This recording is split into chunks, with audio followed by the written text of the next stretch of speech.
but you're going to start seeing headcount dramatically reduce, at least through FTEs in new launches going forward, probably by 60%, especially in technology organizations. I think investor appetite for some of the pass-through models they're hitting from technology specifically, I think that that's starting to wane.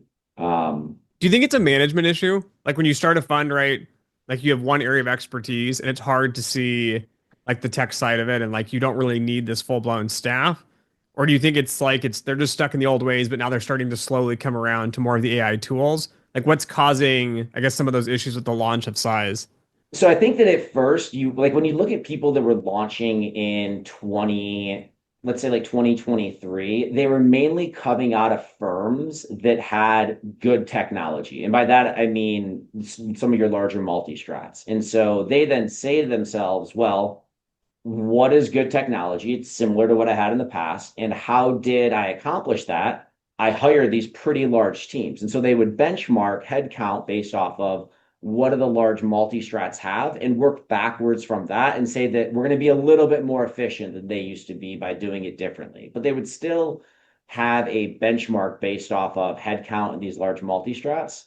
And that was the knee-jerk reaction. You would then have like a technology consultant come in and say, like, oh, well, this is how many people you would have in a lot of these different verticals and back into what headcount would necessarily be. And so they're using a benchmark of a legacy manager that for many different reasons had to have headcount this way because they've been around 20, 30 years. Hmm. All of the systems that they had originally built didn't exist for any sort of SaaS offering or never had the level of configurability or customization. So they had to build so much in-house and they had to maintain a lot of that going over time.